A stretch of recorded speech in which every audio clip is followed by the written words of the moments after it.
तो देश में तीसरी लहर की आशंका है और इसके पीछे दलील ये है कि नया वेरिएंट ओमिक्रॉन लगातार फैल रहा है और इसको फैलने से रोका नहीं जा सकता क्योंकि ये बेहद संक्रामक है और बड़ी तादाद में लोगों को अपनी चपेट में ले सकता है। इसीलिए सरकारें पहले से तैयारी में जुटी हैं।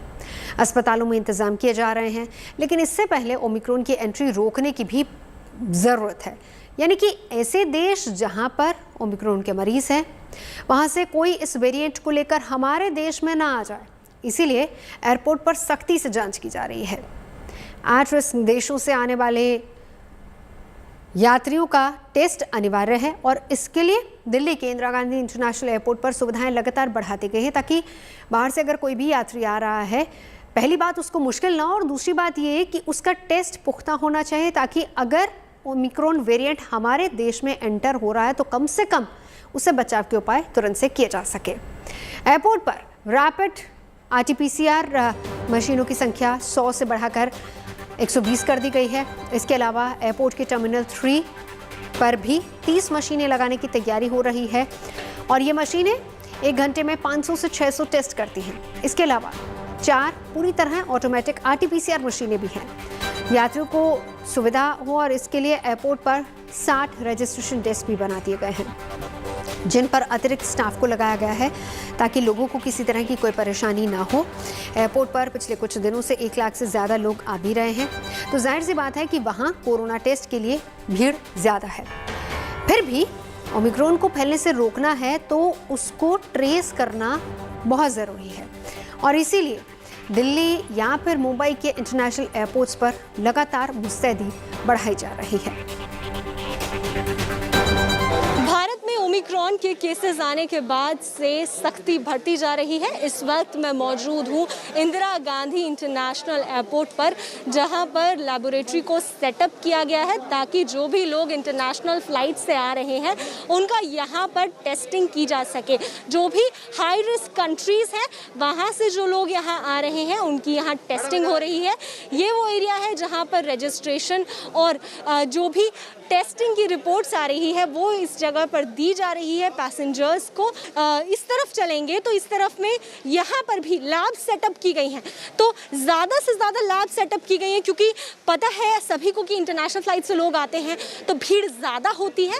ताकि उसे रोका जा सके कि भीड़ यहाँ ना लगे, उसके लिए यहाँ पर ये सैम्पलिंग हो रही है, सोशल डिस्टेंसिंग के साथ में कराई जा रही है और ये सैंपल्स यहाँ पर RT-PCR और रैपिड PCR के यहाँ पे लैब्स की तरफ से कलेक्ट किए जा रहे हैं। 2 तरीके के टेस्ट यहाँ पर मौजूद है इस वक्त, RT-PCR टेस्ट और रैपिड PCR टेस्ट। RT-PCR का जो रिजल्ट है वो 6 से 8 घंटे में आता है।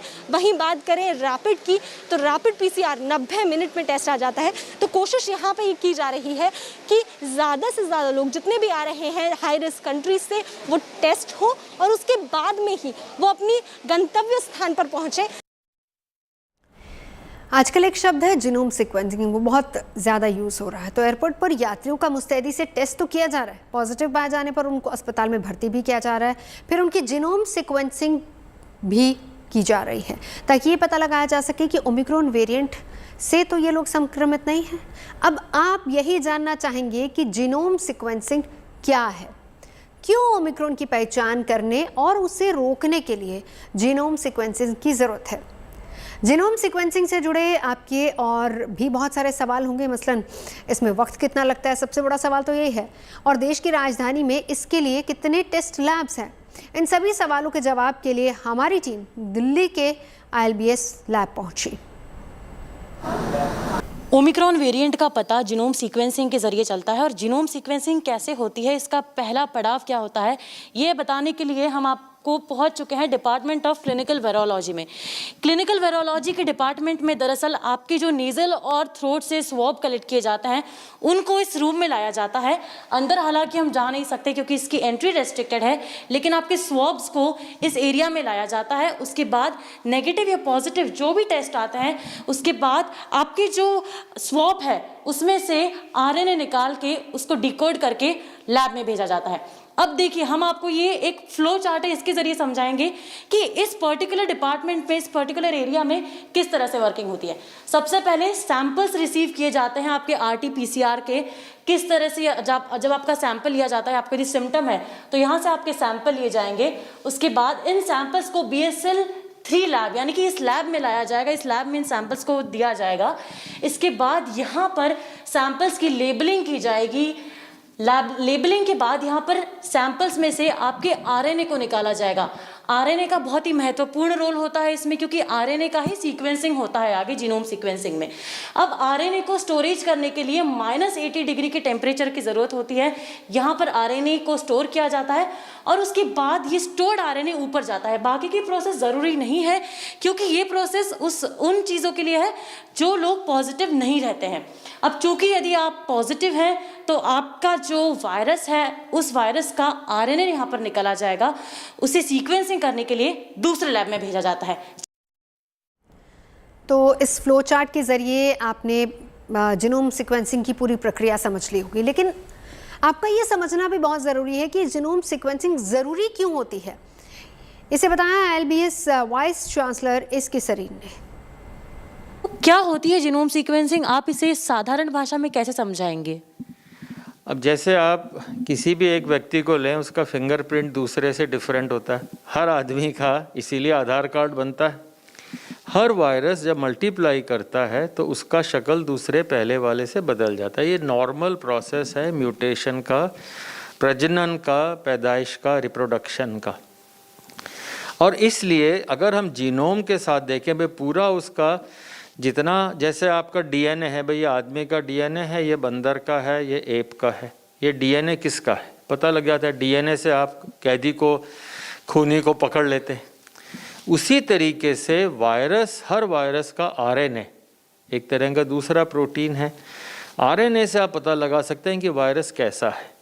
तो जीनोम सीक्वेंसिंग का मतलब है उसका हमने पूरा वायरस का RNA लिया, चाहे पूरे को आप सीक्वेंस करें, वो होल जीनोम सीक्वेंसिंग, पूरा जीनोम सीक्वेंस कर लिया, और आजकल उसी की ज़रूरत है। या आप एक छोटे से पोर्शन को सीक्वेंस करें।